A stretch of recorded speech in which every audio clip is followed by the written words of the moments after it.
वंदे मातरम छात्रों, एक बार फिर स्वागत है आपका अपने YouTube channel NCERT smart network, जहां हम बात कर रहे थे अपने रस समीकरणमिति। और रस समीकरणमिति में हमने पढ़ा था सीमांत अभिकर्मक के बारे में। और सीमांत अभिकर्मक के बारे में पढ़ने के बाद किसी भी रासायनिक अभिक्रिया जो होती है, उस अभिक्रिया में जो पदार्थ होते हैं अपने, उन पदार्थों की मात्रा का हम क्या कर रहे थे, परिकलन या मात्रा ज्ञात कर रहे थे।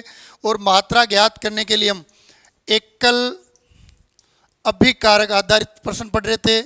एकल अभिकारक आधारित सिद्धांत बोल दो चाहिए, एकल अभिकारक आधारित सिद्धांतों पर बात कर रहे थे। और इसमें हम सबसे पहले अपने टाइप फर्स्ट जो थे वो थे द्रव्यमान संबंध, मास रिलेशन। तो अपने किसी भी अभिक्रिया में एक पदार्थ का द्रव्यमान दिया हुआ है और दूसरे पदार्थ का द्रव्यमान ज्ञात करना है। सिद्धांत अपना क्या है, एकल अभिकारक आधारित है, मतलब एक अभिकारक से दूसरे पदार्थ की मात्रा का डायरेक्ट एक एक विधि द्वारा अध्ययन करना। इसमें अपने को मैंने 3 स्टेप बताए थे, आपको एक बार वापस बता देता हूं।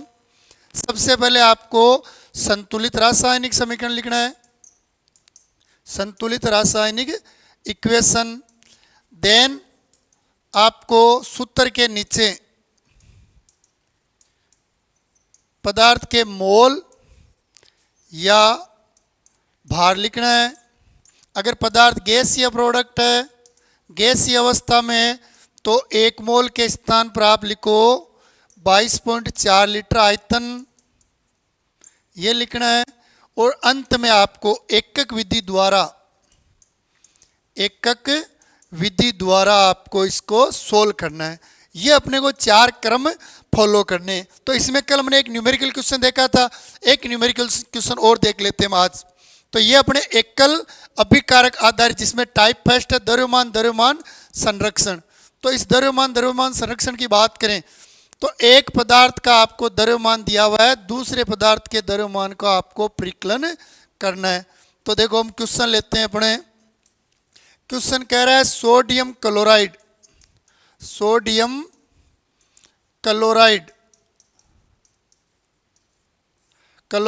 के 5.850 ग्राम की क्रिया सिल्वर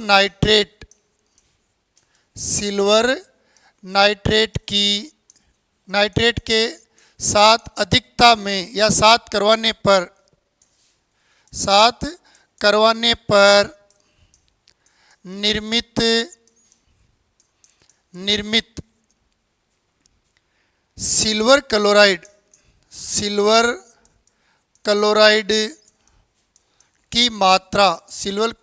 की मात्रा का परिकलन करो। तो देखो, तो सबसे पहले क्वेश्चन देखते हैं हम। क्वेश्चन क्या कह रहा है, आपको देखो सोडियम क्लोराइड की 5.850 ग्राम मात्रा दी हुई है। ग्राम में मात्रा मतलब द्रव्यमान दिया हुआ है, और कह रहा है इसकी क्रिया आप सिल्वर नाइट्रेट के साथ करवा रहे हो, तो निर्मित सिल्वर क्लोराइड की आपको मात्रा या द्रव्यमान का क्या करना है, परिकलन। यानी एक पदार्थ का द्रव्यमान दिया है, दूसरे पदार्थ के द्रव्यमान, यानी द्रव्यमान में क्या संबंध है, एक पदार्थ का द्रव्यमान दूसरे पदार्थ के द्रव्यमान के साथ किस प्रकार संबंध रखता है, तो वो आपको ज्ञात करना है। और उसको सोल्व करने के लिए बच्चों सर्वप्रथम आपको क्या करना है, इसको समीकरण में तब्दील करो। तो क्या रहा है, सिल्वर अपने सोडियम क्लोराइड मतलब NaCl, आगे क्या कह रहा है, इसकी क्रिया किससे करवानी है, सिल्वर नाइट्रेट, सिल्वर यानी Ag और नाइट्रेट NO3, दोनों की संयोजकता 1:1 है, तो AgNO3। फिर ध्यान देखो इसके बाद क्या कह रहा है, निर्मित सिल्वर क्लोराइड यानी AgCl, और उसके आगे कह रहा है अब यहां पर एक AgCl बन रहा है, दूसरा प्रोडक्ट क्या बनेगा वो अपने को अपना दिमाग लगाना है। तो NaCl की क्रिया AgNO3 से करवा के हम AgCl बना रहे हैं, मतलब आपने यहां पर द्विविस्थापन करवाया है। तो जब Cl जो Ag के साथ जुड़ गया तो Na के साथ कौन जुड़ जाएगा, अपने ये बन जाएगा NaNO3। अब ये तो हमने केवल समीकरण बनाया है, इसको संतुलित रूप में लिखना है। तो देखो यहां पर सोडियम का कण 1 है, सोडियम का कण यहां पर भी 1 है, यहां क्लोरीन के कणों की संख्या 1 है, क्लोरीन यहां पर भी क्या है, 1 है। इसके अतिरिक्त नाइट्रेट 1 और सिल्वर भी 1 1 ही है, मतलब समीकरण संतुलित है। और समीकरण संतुलित है, अब देखो इस समीकरण संतुलित समीकरण में अगर हम रस समीकरण मिति की बात करें, रस समीकरण मिति के अनुसार, तो रस समीकरण मिति से अपने को देखो इनके मोल पता चल रहे हैं। NaCl का 1 मोल, AgNO3 का 1 मोल,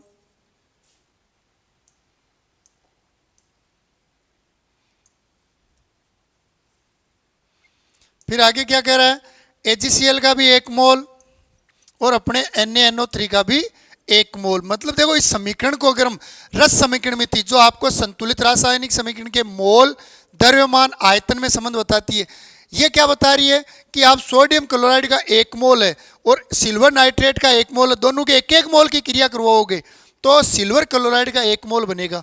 यानी यहां पर हम कह सकते हैं इस अभिक्रिया में अभिकारक उत्पाद में उपस्थित सभी पदार्थों के मोलों का मान समान या 1 है।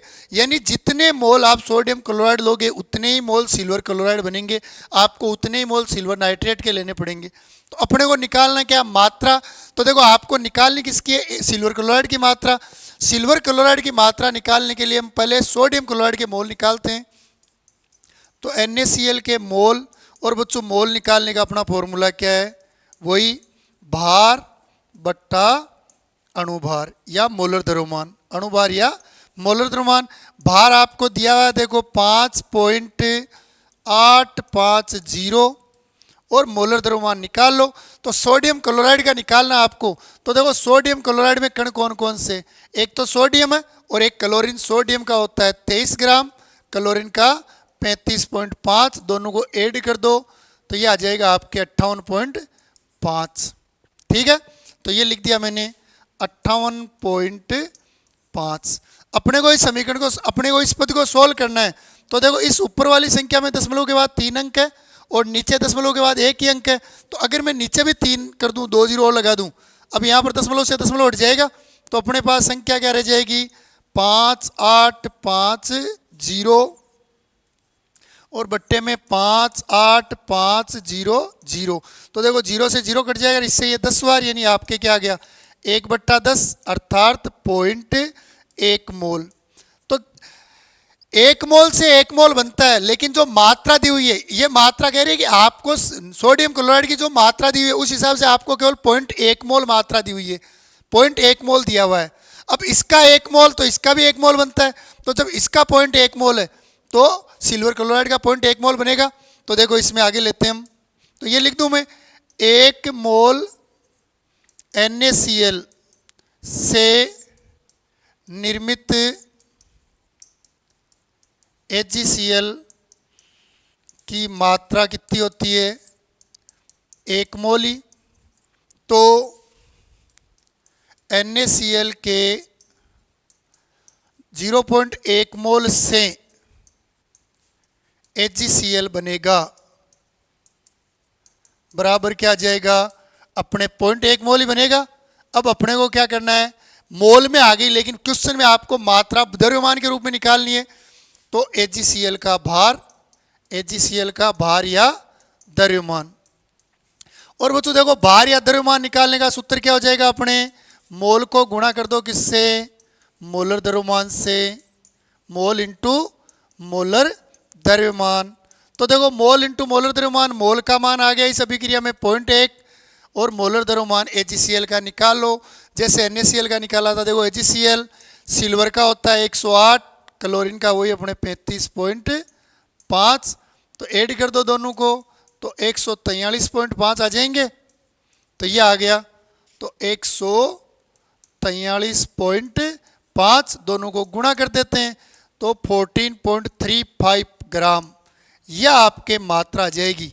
मतलब आपको अगर सोडियम क्लोराइड की 5.850 ग्राम मात्रा दी गई है जो सिल्वर नाइट्रेट से पूर्णतः क्रिया करता है, तो निर्मित सिल्वर क्लोराइड की मात्रा कितनी होगी, 14.35 ग्राम। ठीक है, एक बार स्क्रीनशॉट लो इसका।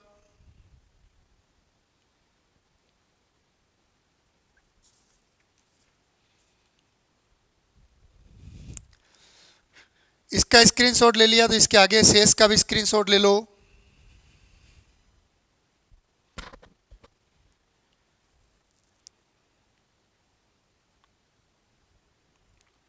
ठीक है बच्चों।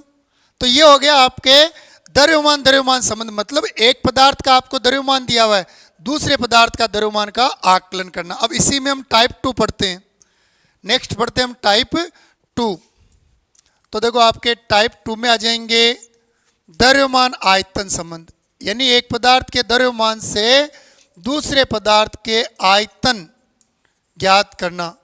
और बच्चों द्रव्यमान और आयतन को अगर हम बात करें तो दोनों ही पदार्थ की मात्रा को दर्शाता है। द्रव्यमान भी पदार्थ की मात्रा को दर्शाता है, आयतन भी पदार्थ की मात्रा को दर्शाता है, लेकिन दोनों में अंतर क्या है? द्रव्यमान जो होता है वो होता है ठोस पदार्थों का, और आयतन जो लेते हैं वो लेते हैं द्रव या गैसीय पदार्थों का। द्रव्यमान की पहचान किसी भी पदार्थ की मात्रा अगर आपको ग्राम में दी हुई है या आपको किलोग्राम में दी हुई है तो वो उस पदार्थ का आपको द्रव्यमान या भार दिया गया है। लेकिन यदि किसी पदार्थ की मात्रा आपको मिलीलीटर में दी हुई है या फिर पदार्थ की मात्रा आपको लीटर में दी हुई है, इट मीन्स वो आपको क्या दिया गया है? पदार्थ का आयतन दिया गया है। ठीक है, तो देखो द्रव्यमान आयतन संबंध ज्ञात करते हैं, यानी एक पदार्थ का द्रव्यमान दिया होगा, आपको दूसरे पदार्थ का आयतन निकालना है। तो एक क्वेश्चन लेते हैं हम। ये कह रहा है 3 ग्राम एथेन के पूर्ण दहन से प्राप्त O2 तथा CO2 का STP पर आयतन ज्ञात करो। आपको आयतन ज्ञात करना है O2 और CO2 का। इस क्वेश्चन को थोड़ा सा चेंज करता हूं मैं ना, यहां पर पूर्ण दहन होता है, पूर्ण दहन होता है तो O2 तथा CO2 का STP पर आयतन ज्ञात करो। यह आपको करना है, यह आपको क्या करना है? आयतन ज्ञात करना है। यानी आपको वो कह रहा है कि 3 ग्राम एथेन दिया हुआ है, उस एथेन का पूर्ण दहन हो रहा है, पूर्ण दहन हो रहा है। अब आपको जो दहन की क्रिया में आप ऑक्सीजन काम में ले रहे हो और जो CO2 बन रही है, इनका पृथक पृथक आयतन ज्ञात करो। तो सबसे पहले आपको बच्चों समीकरण लिखनी है। एथेन तो ये C2H6 ये होता है बच्चों एथेन। अब आपको एथेन का दहन, बच्चों जब दहन शब्द आ जाए दिमाग में, किसी भी अभिक्रिया में दहन शब्द मतलब ऑक्सीजन के साथ आपको क्रिया करवानी है, तो ये O2 से क्रिया। अब इसके बाद सुनना आप, जब आप किसी भी कार्बनिक पदार्थ का दहन करते हो तो कार्बन मोनोऑक्साइड और कार्बन डाइऑक्साइड बनता है। कार्बन मोनोऑक्साइड तो बनता है अपूर्ण दहन होने पर, जब ऑक्सीजन कम होता है, पूरा दहन नहीं होता है तब। लेकिन जब ऑक्सीजन पूर्ण हो या पूर्ण दहन हो रहा हो तब आपके हमेशा CO2 कार्बन डाइऑक्साइड बनता है। और बच्चों जिस कार्बनिक यौगिक का आप दहन कर रहे हो उस कार्बनिक यौगिक में यदि हाइड्रोजन है तो उस कंडीशन में जल बनता है और इस क्रिया में ऊर्जा का उत्सर्जन होता है या ऊर्जा उत्पन्न होती है। तो देखो अब इसको संतुलित करते हैं। बच्चों जब हम किसी भी कार्बनिक पदार्थ की दहन अभिक्रिया को संतुलित कर रहे हो तो उसका सीधा तरीका है, सबसे पहले कार्बन को संतुलित करो। अभिकारक में कार्बन 2 है, उत्पाद में कार्बन 1 है, तो इसको 2 से गुणा कर दो, कार्बन तो हो गया संतुलित। जैसे ही कार्बन संतुलित होता है उसके बाद आप ऑक्सीजन को संतुलित करो। तो ऑक्सीजन यहाँ पर अपने पास 2 है, इधर देखो 2 दूनी 4 और 1 5 है, दोनों को संतुलित करना है। तो देखो सबसे पहले ऑक्सीजन से पहले हम हाइड्रोजन को संतुलित करते हैं। तो यहाँ हाइड्रोजन 6, यहाँ कितने 2, तो 3 से गुणा कर दो तो हाइड्रोजन कितने हो गए? 6 हो गए। अब अपने पास देखो इधर ऑक्सीजन है 4 3 7, इधर 2 ही है, तो मैं अगर यहाँ पर 7/2 लिख दूं तो ये अपने संतुलित हो जाएगी। भाई 7/2 मतलब अपने 14 में 2 का भाग लग गया, 7 ऑक्सीजन आ गया। ये हो गई आपके संतुलित अभिक्रिया, जहाँ O2 यानी ऑक्सीजन गैसीय रूप में ले रहे हो आप, CO2 यानी कार्बन डाइऑक्साइड और H2O यानी आपके जल। अब कह रहा है इस अभिक्रिया में आपको निकालना क्या है? इस अभिक्रिया में आपको O2 और CO2 का आयतन निकालना है। तो सबसे पहले तो देखो वही अपने रस समीकरण मिति, और रस समीकरण मिति क्या कह रही है इस अभिक्रिया की? अपने को रस समीकरण मिति कह रही है कि 1 मोल एथेन जो होता है वो 7/2 मोल ऑक्सीजन के साथ रिएक्ट करता है पूर्ण दहन। अगर आप एथेन का पूर्ण दहन कर रहे हो, एथेन के 1 मोल का पूर्ण दहन कर रहे हो, तो आपको 7/2 मोल O2 गैस लेनी पड़ेगी। और इस क्रिया में, पूर्ण दहन की क्रिया में 2 मोल कार्बन डाइऑक्साइड बनता है, जबकि 3 मोल जल का निर्माण होता है। बच्चों, जब हम अभिकारक, एकल अभिकारक आधारित क्वेश्चन देख रहे थे, उनमें मैंने कहा था अगर पदार्थ में गैसीय प्रक्रम है या गैसीय पदार्थ है तो फिर आप आयतन लिखोगे। तो आप क्या लिखोगे? आयतन। 1 मोल की जगह आप आयतन लिखते हो 22.4 लीटर। लेकिन आपको O2 और CO2 का निकालना है क्या? आयतन। तो सबसे पहले हम ये निकालते हैं कि 3 ग्राम एथेन जो है, इसमें मोल कितने, 3 ग्राम एथेन के कितने मोल है? तो एथेन के मोल, और बच्चों एथेन के मोल का अपना फॉर्मूला वही भार बट्टा मोलर द्रव्यमान या अणुभार। और भार जो आपको दिया हुआ है, जो कितना दिया हुआ है आपको, 3 ग्राम दिया हुआ है। कितना दिया हुआ है? 3 ग्राम। अब अपने को एथेन का सूत्र होता है C2H6। तो देखो 2 कार्बन है, 1 कार्बन मतलब 12 ग्राम, 2 कार्बन यानी 24 ग्राम। हाइड्रोजन कितने? 6, 1 हाइड्रोजन 1 ग्राम, तो 6 हाइड्रोजन 6 ग्राम, तो 24 + 6 30 ग्राम। तो यह आपके आ जाएगा 1/10 या 0.1 मोल। तो देखो, जब आप एथेन का 1 मोल ले रहे थे तो ऑक्सीजन के 7/2 मोल की आवश्यकता थी और कार्बन डाइऑक्साइड के 2 मोल बन रहे थे। तो जब आप एथेन का 0.1 मोल लोगे तो कार्बन डाइऑक्साइड के तो दुगने यानी 0.2 मोल बन जाएंगे। और आपके ऑक्सीजन के कितने मोल की जरूरत होगी? तो प्राप्त मोलों को आप किससे गुणा कर दो? जो ऑक्सीजन के मोल रस समीकरण विधि के अनुसार आवश्यक है। तो एक बार इसका स्क्रीनशॉट लो, देखिए आप।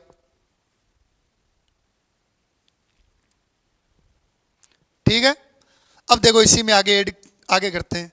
तो मैं ये लिख दूं 1 मोल एथेन के पूर्ण दहन हेतु आवश्यक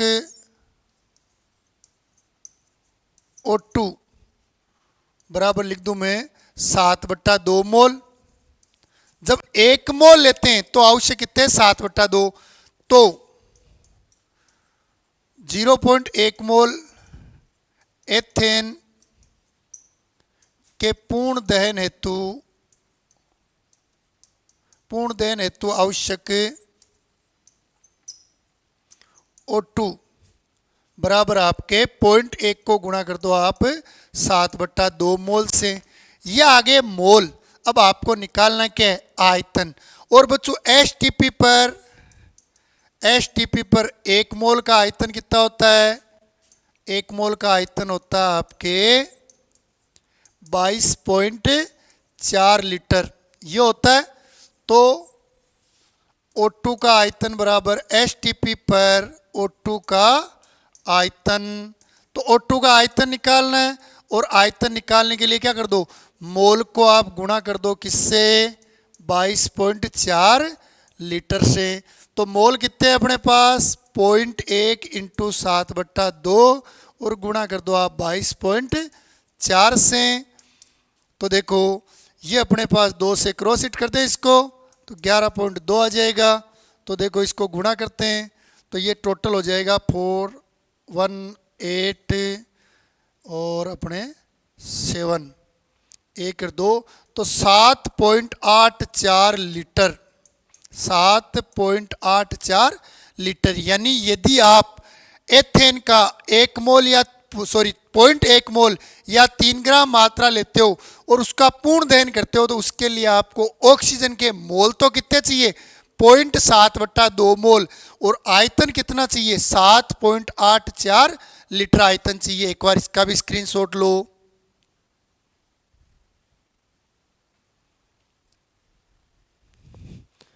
ठीक है बच्चों, देखो इसी में आगे अब अपने को CO2 का आयतन और निकालना है। तो वही वापस लिख दूं मैं 1 मोल एथेन के पूर्ण दहन से प्राप्त CO2 बराबर कितनी है? 2 मोल। 1 मोल के दहन से 2 मोल CO2 प्राप्त होती है। तो 0.1 मोल एथेन के पूर्ण दहन से प्राप्त CO2 बराबर 0.1 को गुणा कर दो आप किससे, 2 से, तो यह आपके पास आ गया 0.2 मोल। 0.2 मोल मात्रा आ गई अपने पास। किसकी आई 0.2 मोल मात्रा अपने पास, CO2 की। आपको क्या निकालना है, STP पर CO2 का आयतन, और STP पर आपको CO2 का आयतन निकालना है। अपना फॉर्मूला वही, मोल को गुणा कर दो आप किससे, 22.4 लीटर से। मोल कितने आ गए, 0.2 मोल, और इनको गुणा कर दो आप 22.4 लीटर से, तो यह आपके हो जाएगा 8, 4 और 4 दशमलव यहाँ आ जाएगा। तो CO2 के मोल तो होंगे 0.2 और आयतन कितना होगा, 4.48 लीटर। ये होता है बच्चों आपके द्रव्यमान आयतन संबंध। इसका भी स्क्रीनशॉट लो।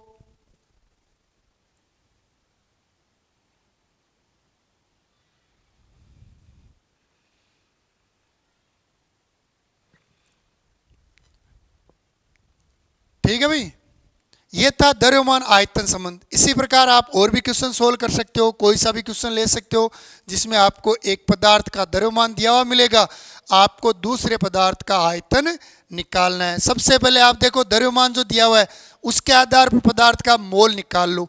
उस मोल निकाल के और रस समीकरण मिति से एडजस्ट करके ये देखो कि कितने मोल चाहिए, और फिर मोल को मोलर आयत अपने 22.4 लीटर से गुणा करके आयतन निकाल लो।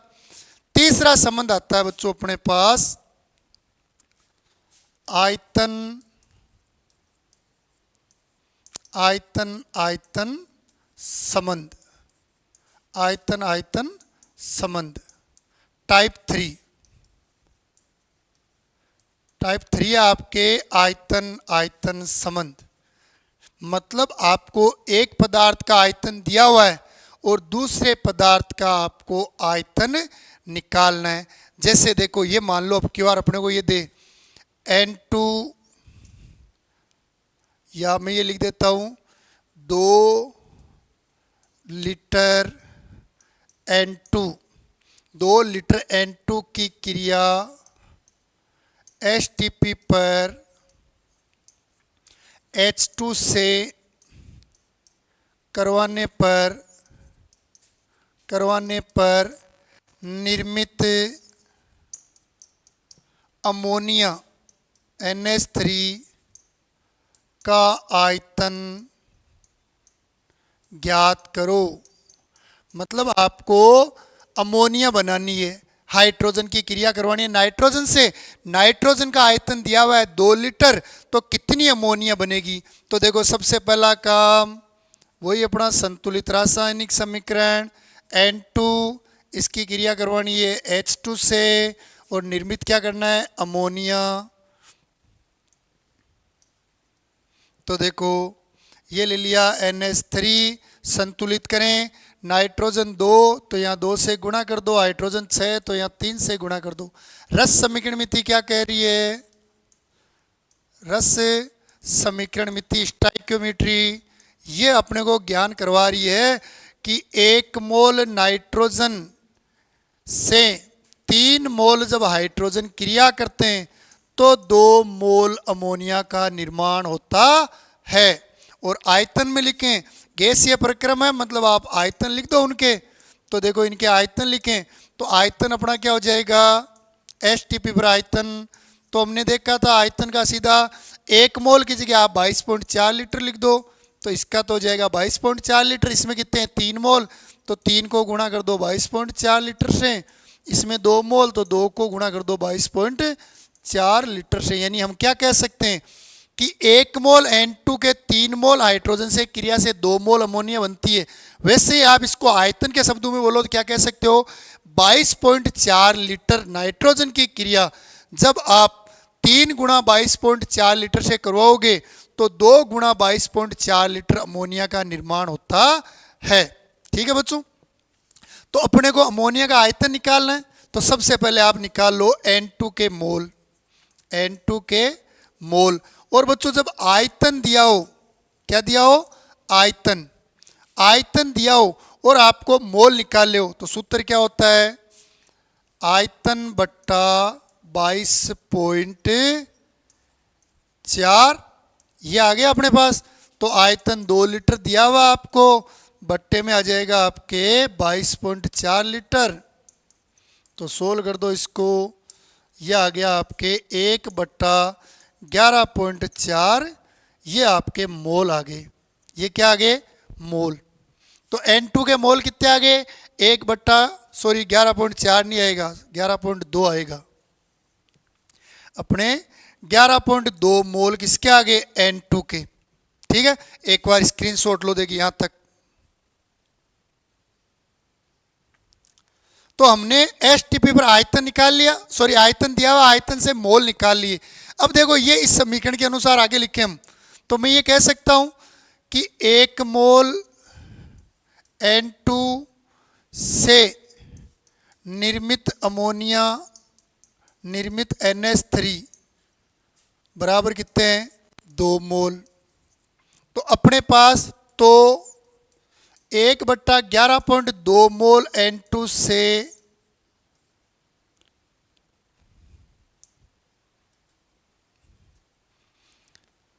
N2 से NH3 बनेगा बराबर क्या लिख दें? 2 इंटू 1/11.2 मोल लिख दें। ये तो मोल आ गए। अपने को एसटीपी पर मात्रा निकालनी है, तो एसटीपी पर अमोनिया का आयतन, बच्चों मोल निकालना होता है तो आयतन में भाग लगाते हो आप किसका? 22.4 लीटर का। लेकिन आपको आयतन ज्ञात करना है तो मोल को आप गुणा कर दो 22.4 लीटर से। तो मोल की जगह तो मैं लिख देता हूँ 2 गुणा 1/11.2 इंटू 22.4। तो सोल्व कर दो, ये इससे 2 बार चला जाएगा, तो 2 गुणा 2 बराबर अपने क्या आ जाएगा? 4 लीटर। ये आ जाएगा। मतलब आप एसटीपी पर यदि 2 लीटर N2 लेते हो तो निर्मित अमोनिया कितनी होगी? 4 लीटर। देखो, और वो तो वैसे भी पता चल रहा है भाई। ये क्या कह रहा है? 1 मोल N2 से 2 मोल अमोनिया बनता है। मतलब अमोनिया का आयतन अगर 22.4 लीटर लेते हो नाइट्रोजन का, सॉरी, तो अमोनिया का कितना हो जाएगा? 44.8 लीटर बनेगा, यानी जस्ट दुगना बनेगा। और दी हुई मात्रा 2 लीटर थी, 2 लीटर से हमने मोल निकाले तो 1/11.2 मोल आए। इसी को हमने सोल्व आउट किया तो अपने पास देखो आयतन कितना आ गया? 4 लीटर, जस्ट डबल आ गया। तो ये होता है बच्चों आयतन से आयतन निकालना। तो एकल अभिकारक आधारित जितने भी पदार्थ है उनमें आपको एक अभिकारक का अगर द्रव्यमान दिया हुआ है और द्रव्यमान निकालना है तो पहले मोल निकालो, और प्राप्त मोल जो है उन मोल से आप क्या निकालो? मोलर द्रव्यमान को गुणा करके और द्रव्यमान निकालो। अगर आपको द्रव्यमान और आयतन में संबंध देखना है, यानी द्रव्यमान दिया और आयतन निकालना है, तो वही पहले मोल निकालो और प्राप्त मोल को आप आयतन से गुणा कर दो, तो आपके क्या जाएगा? आयतन। और एक आपके आयतन दिया हुआ और आयतन निकालना है, तो पहले दिए हुए आयतन को आप किस में बदल दो? मोल में। और दिए हुए आयतन से मोल ज्ञात करने का सूत्र क्या हो जाएगा? आपको आयतन में आपको 22.4 लीटर का भाग लगाना है, और फिर जो मोल आए उन मोल को आप अपने वापस 22.4 लीटर से गुणा करना। लेकिन गुणा डायरेक्ट मत करना, पहले आप रस समीकरण के अनुसार संबंध निकालना और फिर आप इनको सोल्व करना। तो ये आपके तीनों प्रकार के हो गए, आपके द्रव्यमान द्रव्यमान संबंध, द्रव्यमान आयतन संबंध, और आयतन आयतन संबंध। ठीक है बच्चों, यहाँ तक कोई भी समस्या हो तो आप पुनः कमेंट बॉक्स में कमेंट करके पूछ सकते हो। आपको प्रत्येक क्वेश्चन का पूर्ण रूपेण जवाब दिया जाएगा। यह आपके लिए बहुत ज़्यादा महत्वपूर्ण है, विशेष तौर से जो बच्चे नीट और आईआईटी की तैयारी कर रहे हैं उन बच्चों के लिए न्यूमेरिकल क्वेश्चन बहुत ज़्यादा इंपॉर्टेंट है। और हम आपको पूर्ण रूपेण आईआईटी और नीट की तैयारी के हिसाब से ही पढ़ा रहे हैं, इसलिए कोई भी समस्या हो तो आप ज़रूर पूछें। जय हिंद, वंदे मातरम।